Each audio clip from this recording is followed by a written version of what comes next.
Hello friends, welcome to my channel. তো আজকে আমি তোমাদের জন্য নিয়ে চলে এসেছি একটা নতুন চ্যাপ্টার, যেটার নাম হচ্ছে আয়তঘন।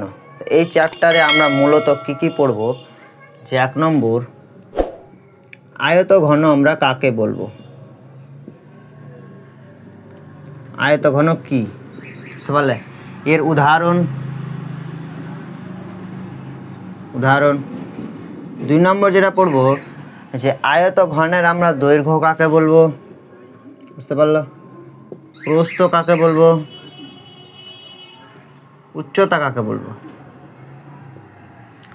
এই আমরা 3টা জিনিস আমরা কাকে বলবো, যে দৈর্ঘ্য, আয়তঘনের দৈর্ঘ্য কাকে বলবো, প্রস্থ কাকে বলবো, উচ্চতা কাকে বলবো।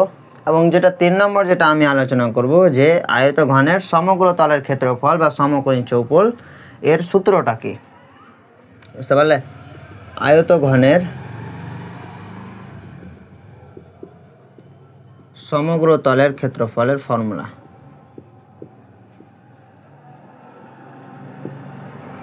ক্ষেত্রফল আজকে আমি 3টা জিনিস নিয়ে আলোচনা করব, বুঝতে পারলে। তো চলো শুরু করি। আয়তঘন কি আগে দেখে নিই।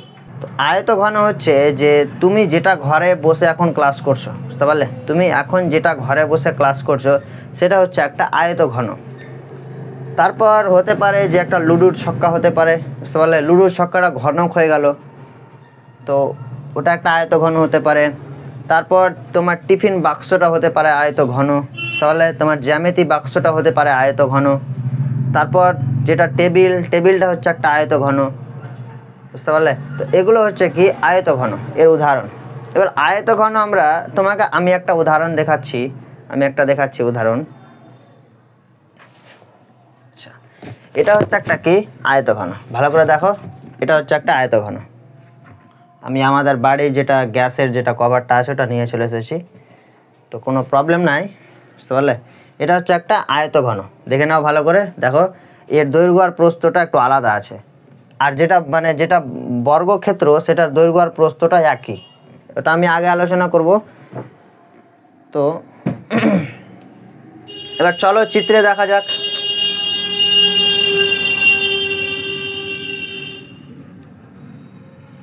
আয়তঘনের সংজ্ঞাটা হচ্ছে যে বিপরীত বাহুগুলা কি হয়ে যাবে, সমান হয়ে যাবে। বিপরীত বাহুগুলা বলতে কি, এখানে এটার বিপরীত বাহু কি এটা, তো এই দুটো কি সমান হয়ে যাচ্ছে আমার, এটার বিপরীত বাহু হচ্ছে এটা, এই দুটো আমার সমান হয়ে যাচ্ছে, তাহলে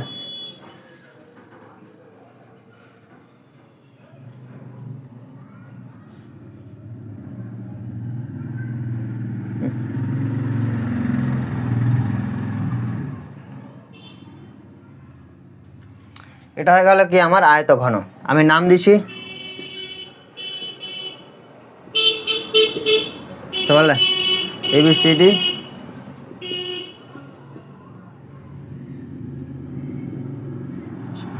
দেখো এটা হচ্ছে আমার আয়তঘন, যেটা হচ্ছে যে কি বিপরীত বাহুগুলো হচ্ছে সমান। দেখো এর বিপরীত বাহু হচ্ছে এটা হচ্ছে সমান, এর বিপরীত বাহু হচ্ছে এটাও সমান, এর বিপরীত বাহু হচ্ছে এটাও সমান, বুঝতে পারলে।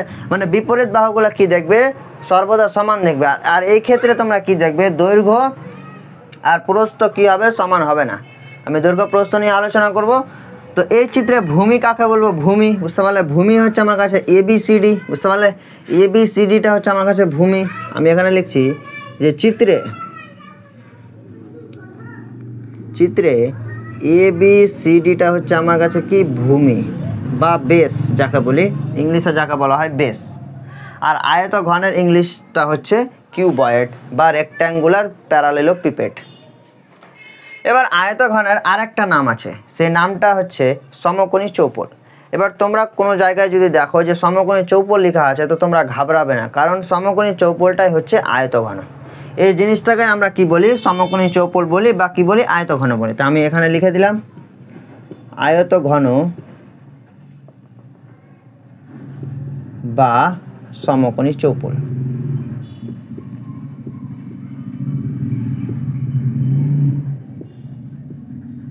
বলে আয়তঘন বা সমকোণী চৌপল। এবার আমি তো বুঝতে পারলাম যে এখানে ABCDটা হচ্ছে ভূমি, বা আরও হতে পারে যে এখানে GFE এইচ, এটা হচ্ছে আমার কাছে ভূমি, বুঝতে পারলে?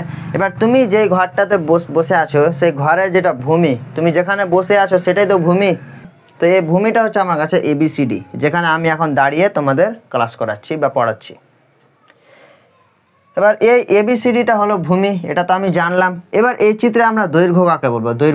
দৈর্ঘ্যটা হচ্ছে আমার কাছে AB। দেখো ABটা হচ্ছে আমার কাছে দৈর্ঘ্য, বা ABটাও দৈর্ঘ্য হতে পারে বা DCটাও দৈর্ঘ্য হতে পারে। দেখো যে বিপরীত বাহুগুলো সমান আমি আগে বললাম, তো ABর দৈর্ঘ্য যদি আমার কাছে 10 সেন্টিমিটার হয় তো অবশ্যই আমার কাছে DCর দৈর্ঘ্যটাও কত হবে? 10 সেন্টিমিটার হবে। তো এখানে AB আর DCটা সমান। এবার AB DCটা যদি সমান হয়ে যায় তো আমার উপরে জিনিসগুলো সমান হয়ে যাবে, কারণ দেখো HEটাও সমান হয়ে যাবে, GFটাও সমান হয়ে যাবে। তো আমি এখানে কি লিখতে পারি? এই যে AB, DC, HE, কি GF, এগুলো আমার কি হয়ে যাবে? দৈর্ঘ্য হয়ে যাবে। এগুলো আমার কি হয়ে যাবে? দৈর্ঘ্য হয়ে যাবে। চিত্রে আমার AB, DC, HE আর GFটা হয়ে যাবে দৈর্ঘ্য। এবার প্রস্থ কাকে বলবো? প্রস্থ হচ্ছে আমার কাছে AD, BC, EF, GH, বুঝতে পারলে? এগুলো হচ্ছে প্রস্থ। তো আমি লিখে দিই যে চিত্রে কি AD, BC, কি HG বা GH, তারপর EF, তাহলে এগুলো হচ্ছে আমার কাছে কি? প্রস্থ। আমি এখানে কি জানলাম? যে দৈর্ঘ্যটা জানলাম আর প্রস্থটা জানলাম। এবার আমি উচ্চতা কাকে বলবো? উচ্চতা হচ্ছে দেখো যে এখানে G আর Dটা হচ্ছে আমার কাছে উচ্চতা, মানে যেটা খাড়া হয়ে আছে। দেখো এই চিত্রে দেখো কি খাড়া হয়ে আছে? C আর Fটা খাড়া হয়ে আছে, তারপর B আর Eটা খাড়া হয়ে আছে। দেখো এগুলো সব খাড়া হয়ে আছে, তো এগুলো হচ্ছে আমার কাছে উচ্চতা। তো আমি এখানে কি লিখবো? যে GD, কি FC, AH, কি B আর E, এগুলো কি আমার কাছে উচ্চতা, বুঝতে পারলা? এবার আমি তোমাদের দৈর্ঘ্য, প্রস্থ এবং উচ্চতা সম্বন্ধে আমি আলোচনা করলাম, যে দৈর্ঘ্য কাকে বলে, উচ্চতা কাকে বলে, প্রস্থ কাকে বলে, এগুলো নিয়ে আমি আলোচনা করলাম। এবং তোমরা বাড়িতে কি করবে? একটা খাতা নেবে, খাতাতে ভালো করে একটা চিত্র আঁকবে। আমার মতো ABCD এগুলো সব নাম দিবে, তোমার যা ইচ্ছা তাই দিতে পারো। তোমার গার্লফ্রেন্ডের যদি নাম থাকে তো দিতে পারো, যে সুহানা, তারপর আরও অনেক নাম আছে, আমি নাম জানি না, তো ছাড়ো, ওদিকে যাব না। এবার আমি কি বলছি, যে তুমি বাড়িতে কি করবে? একটা খাতা নেবে, খাতা নিয়ে কি করবে? চিত্র আঁকবে, এরকম সেম চিত্র আঁকবে। এবার চিত্র এঁকে নামগুলো পুট করবে, বুঝতে পারলে? হ্যাঁ, নাম পুট করবে। এবার তুমি যার নাম দিতে পারো, আমি তো আর বলবো না যে তোমার গার্লফ্রেন্ডের নামই দাও। এবার নামগুলো পুট করে কী করবে? তুমি নিজে থেকে দৈর্ঘ্য, প্রস্থ, উচ্চতা, ভূমি, তারপর তোমাদের টালির ছাদ, এগুলো সব বার করবে। তারপর আমি আলোচনা করব যে একটা সমকোণী চৌপল এর মাত্রা কটা। একটা সমকোণী চৌপল বা আয়তঘনের মাত্রা কটা? মাত্রা হচ্ছে আমার কাছে 3টা। আমি এখানে লিখলাম, আর প্রশ্নটা লিখলাম না, যে একটা সমকোণী চৌপলের মাত্রা হচ্ছে 3টা। একটা হচ্ছে দৈর্ঘ্য, 2 নম্বর হচ্ছে প্রস্থ, 3 নম্বর হচ্ছে উচ্চতা, বুঝতে পারলে? এটা একটু মনে রাখবে যে একটা সমকোণী চৌপলের বা আয়তঘনের মাত্রা হচ্ছে আমার কাছে 3টা, একটা দৈর্ঘ্য, একটা প্রস্থ, একটা উচ্চতা, বুঝতে পারলে? এবার যেটা আলোচনা করব সেটা হচ্ছে যে আয়তঘন বা সমকোণী চৌপলের তোমাদের ধার। এবার ধার কাকে বলবো? যে ধার হচ্ছে এই চিত্রে, মানে আয়তঘনের যেটা ধার, আমি ওই এক্সাম্পলটা নিয়ে আসছি তোমাদের, যেটা কার্টুন থাকে ওই কার্টুনটা তোমাদের নিয়ে আসছি, যে এটা হচ্ছে একটা সমকোণী চৌপল বা কি আয়তঘন। তো এই সমকোণী চৌপল বা এর ধার কয়টা আমি গুনবো? যে এটা একটা ধার হতে পারে, বুঝতে পারলে? একটা, তারপর কি বলে, এটা হতে পারে 2 নম্বর, একটা, 2টো, 3টা, 4টা, 5টা, 6টা, বুঝতে পারলে? দেখতে পাচ্ছ তোমরা? ভালো করে দেখো। যে আমি আরেকবার বলছি, এখানে আমি অ্যান্সারটা বলে দিচ্ছি, যে একটা সমকোণী চৌপল বা আয়তঘনের ধার হচ্ছে 12টি। সেটা কেমন করে গুনো? আমি গুনছি, যে উপরে 4টা, কেমন করে? 1টা, 2টা, 3টা, 4টা, হয়ে গেল। এবার সাইডে 4টা, দেখো 4টা, 5টা, 6টা, 7টা। এবার এই পাশে দেখো 7টা, 8টা, 9টা, 10টা, সারলে? 10টা, আর নিচে তোমার কয়টা? 11টা আর 12টা, সারলে? হয়ে গেল তোমার 12টা ধার।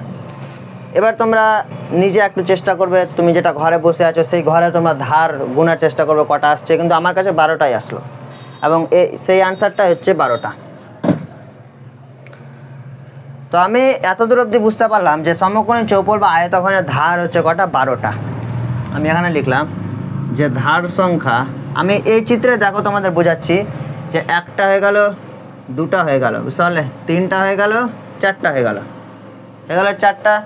এবার 5 নম্বর হচ্ছে এটা, 6 নম্বর এটা, 7 নম্বর হচ্ছে এটা, হয়ে গেল। এবার 8 নম্বর হচ্ছে এটা, 9, 10, হয়ে গেল। এবার এটা হয়ে গেল 11, আচ্ছা এটা হয়ে গেল 11, আর উপরেরটা হয়ে গেল কত, 12, বুঝতে পারলে। দেখো আমি চিত্রে তোমাদের বুঝিয়ে দিলাম যেখানে ধার হচ্ছে 12টি। তো আমি উপরে লিখে দিলাম যে ধার সংখ্যা কটা, 12টি। ধার সংখ্যা হচ্ছে 12টি। এবার যেটা নিয়ে আলোচনা করব সেটা হচ্ছে যে একটা সমকোণী চৌপলের কি বলে, সমগ্র তলের ক্ষেত্রফল। এর ফর্মুলাটা আমি লিখে শেষ করে দিব। আর সমগ্র তলের ক্ষেত্রফলটা কাকে বলবো, যে আমি আগে ক্ষেত্রফলটা দেখি, ক্ষেত্রফলটা কাকে বলবো, তারপর সমগ্র তলের ক্ষেত্রফলটা তোমাদের বলছি। যে ক্ষেত্রফল মানে হচ্ছে যে, আমি তোমার ক্ষেত্রে আগে বলছি, তুমি যে জায়গায় বসে আছো, তুমি সেই জায়গাকে কেন্দ্র করে কতটি জায়গা দখল করে বসে আছো, সেটা হচ্ছে তোমার কাছে ক্ষেত্রফল। মানে আমি এখানে দাঁড়িয়ে আছি, এবার আমি এখানে যে দাঁড়িয়ে আছি, তো আমি কতটি জায়গার উপরে দাঁড়িয়ে আছি, বুঝতে পারলে, আমি কতটি জমি দখল করে আছি, সেটা হচ্ছে আমার কাছে ক্ষেত্রফল। তো এই আয়ত ঘনক বা সমকোণী চৌপলটা কতটি জায়গা দখল করে আছে, সেটা হচ্ছে আমার কাছে ক্ষেত্রফল। তো একটা আয়ত ঘনের বা সমকোণী চৌপলের সমগ্র তলের ক্ষেত্রফলের ফর্মুলা হচ্ছে যে কি, আমি এখানে লিখলাম যে আয়ত ঘনের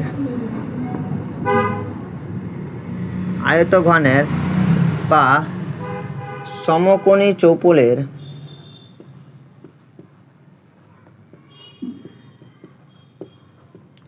সমগ্র তলের ক্ষেত্রফল। এবার সমগ্র তল মানে কি, যে এখানে আমার কাছে তল কয়টা, 6টা তল। দেখো আমি মানে গোনাচ্ছি তোমাদের, যে নিচে একটা তল, উপরে একটা তল, কয়টা, 2টা হয়ে গেল। এবার একটা এই সাইডে, একটা এই সাইডে, 4টা, উপর নিচ ডান বাম, 4টা হয়ে গেল। এবার তোমার সামনে আর একটা পিছে, বুঝতে পারলে, 6টা তল হয়ে গেল টোটাল। তো এই 6টা তলের ক্ষেত্রফল, তো আয়ত ঘনের বা সমকোণী চৌপলের সমগ্র তলের ক্ষেত্রফল। তো সমগ্র তলের ক্ষেত্রফল মানে কি, 6টা তলের ক্ষেত্রফল। তো 6টা তলের সমষ্টি আমার কাছে চলে আসবে কত, যে 2 ইন্টু দৈর্ঘ্য ইন্টু প্রস্থ প্লাস দৈর্ঘ্য ইন্টু প্রস্থ প্লাস দৈর্ঘ্য ইন্টু উচ্চতা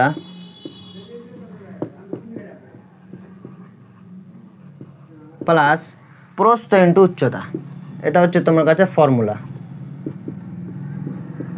তোমরা এই ফর্মুলাটা অবশ্যই মুখস্থ করবে, অনুশীলনীতে তোমাদের অনেক কাজে লাগবে, বুঝতে পারলে। এই আয়তঘনের বা সমকোণী চৌপলের সমগ্র তলের ফর্মুলাটা হচ্ছে এটা, যে 2 ইন্টু দৈর্ঘ্য ইন্টু প্রস্থ প্লাস দৈর্ঘ্য ইন্টু উচ্চতা প্লাস প্রস্থ ইন্টু উচ্চতা। ফর্মুলাটা অবশ্যই মুখস্থ করবে। এবং এরপরের দিন আমি এরপরে পার্টটা আবার নিয়ে আসবো। তো আজকে এতটুকুই। তো এবার তোমরা ক্লাসটা শেষ করার পর কি করবে, আমি যেটা বললাম যে একটা খাতা নিবে, নিজে আয়ত ঘন বা কি করবে, একটা ঘনক আঁকার চেষ্টা করবে। এবার চেষ্টা করে একটা নাম পুট করবে, যা নাম হয় পুট করার পর কি করবে, দৈর্ঘ্য প্রস্থ আর উচ্চতাটা নিজে বার করার চেষ্টা করবে যে কেমন করে আসছে। এটা করার পর কি করবে, যে তোমাদের অনুশীলনী ছাড়াও তোমাদের বইয়ের উদাহরণ দেওয়া আছে, তো উদাহরণগুলো তোমরা ট্রাই করবে। তো এরপরের দিন তো আমি আছি তোমাদের জন্য, এরপরের দিন আমি তোমাদের প্রথমে উদাহরণ নিয়ে আসবো, তারপরের পার্টটুকু মানে তারপরে থিওরি তোমাদের আলোচনা করব। দেখা হবে এরপরের ভিডিওতে। এবং যারা এই চ্যানেলে নতুন আছো, চ্যানেলটা একটু প্লিজ সাবস্ক্রাইব করে দিও।